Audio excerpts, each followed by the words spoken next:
अस्सलाम वालेकुम दोस्तों, मैं हूं मोइज़ और आज की वीडियो में हम डिस्कस करेंगे कि क्या मैं रिग्रेट करता हूं अब्रॉड मूव होने का डिसीजन। करंटली मैं इंग्लैंड में रह रहा हूं और ओरिजिनली मैं पाकिस्तान से हूं। इन दोनों की लाइफ में डिफरेंसेस भी काफ़ी हैं, लेकिन जब मैं पाकिस्तान से इंग्लैंड मूव हुआ तो मैंने कुछ चीज़ें ऐसी फेस की जिसके बेस पे मैं कह सकता हूं कि कुछ लोग रिग्रेट कर सकते हैं अब्रॉड मूव होने का डिसीजन। सो मेरे पास कुछ पॉइंट्स हैं जो मैं अपने एक साल के एक्सपीरियंस से आपके सामने रखूँगा। मेरी लिस्ट में नंबर 1 पे आता है home sickness. Home sickness is real, क्योंकि जब आप एक कंट्री से दूसरे कंट्री में मूव होते हो अपने घर वालों को छोड़ के, स्पेशली एक ऐसे मुल्क जैसे पाकिस्तान, इंडिया, जहाँ पे फैमिली वैल्यूज़ को काफ़ी इंपॉर्टेंस दी जाती है और एक इमोशनल कनेक्शन होता है आपका अपनी फैमिली के साथ। आप बहुत सी चीज़ों के लिए उन पे डिपेंडेंट होते हो। उस केस में ना आपको डेफिनेटली होम सिकनेस को फेस करना पड़ेगा। अगली चीज़ जो मैं मेंशन करूँगा वो है language barrier. As I am from Pakistan, तो मैं ये बात समझता हूँ कि पाकिस्तान में English as a compulsory subject पढ़ाया जाता है, लेकिन जब भी आप इंग्लैंड जैसे कंट्री में मूव करते हो या किसी और English speaking country, Canada, Australia, US, तो आपको नेटिव स्पीकर के साथ कम्युनिकेट करने में प्रॉब्लम ज़रूर फेस होगी। उसकी वजह उनका एक्सेंट हो सकता है या कुछ केसेस में स्लैंग्स हो सकते हैं जो कि इंग्लैंड में काफ़ी पॉपुलर हैं, जिसकी वजह से आपको शायद स्टार्ट में कुछ अल्फाज के मतलब समझ में ना आए, लेकिन स्लोली आप उससे टैकल कर लेंगे, आप सीखते जाएंगे।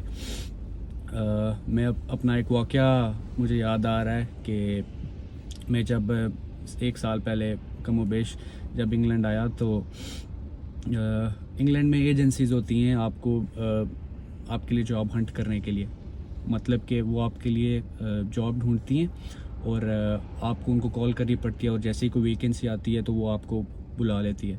तो मुझे याद है कि मुझ में इतनी हिम्मत नहीं थी कि मैं उस लेडी के साथ, जो कि उस एजेंसी की रिप्रेजेंटेटिव थी, उसके साथ कॉल पे बात कर सकूं और उससे अपनी जॉब के बारे में पूछ सकूं।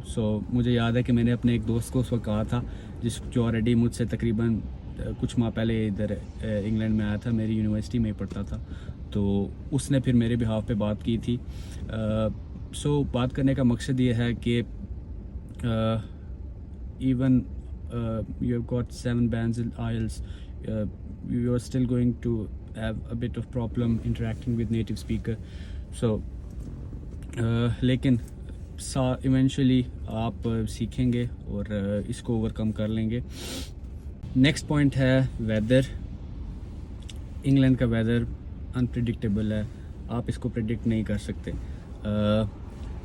मुल्क खुदादाद पाकिस्तान को अल्लाह ताला ने 4 मौसमों से नवाजा है, जिसमें सर्दी, गर्मी, बहार, ख़ज़ां तमाम शामिल हैं। और ज़्यादातर मौसम ड्राई होता है, बारिश होती है लेकिन ओकेजनली। लेकिन अगर आप इंग्लैंड के वेदर की बात करें, चूँकि मैं इंग्लैंड में रह रहा हूँ तो मैं इसी का एक्सपीरियंस आपके साथ शेयर करूँगा कि इसका भरोसा नहीं है। मुमकिन है कि आप सुबह उठें और अपनी खिड़की से देखें और धूप निकली हुई हो और सीढ़ियाँ नीचे उतरने तक जो ही आप घर से बाहर निकलें तो बारिश हो रही हो। Weather is unpredictable. अगला पॉइंट है फाइनेंशियल सपोर्ट। फाइनेंशियल सपोर्ट से मेरी मुराद है कि जब भी आप इंग्लैंड जैसे मुल्क में माइग्रेट करें तो आपके पास अपने आप को कुछ माह के लिए सपोर्ट करने के लिए इनफ फंड्स होने चाहिए।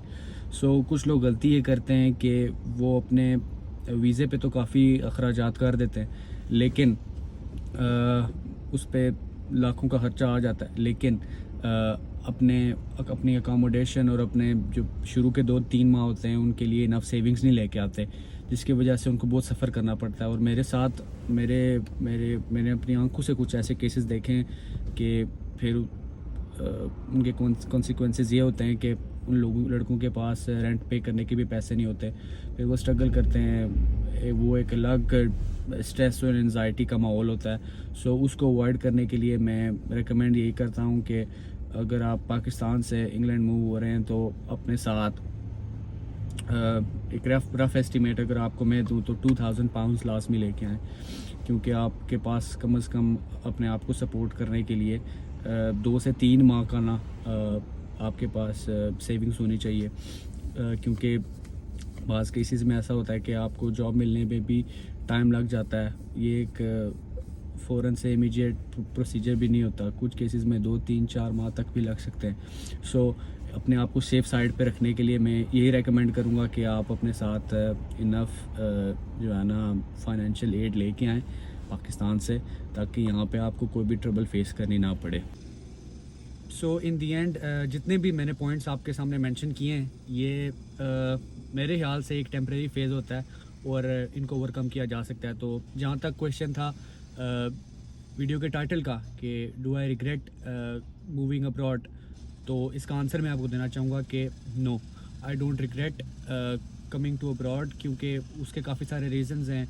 यहाँ की क्वालिटी ऑफ लाइफ और उसमें काफ़ी सारे पॉइंट्स आ जाते हैं उसके डिफेंस में। तो इसके लिए मैं एक अलहदा से वीडियो बनाऊँगा।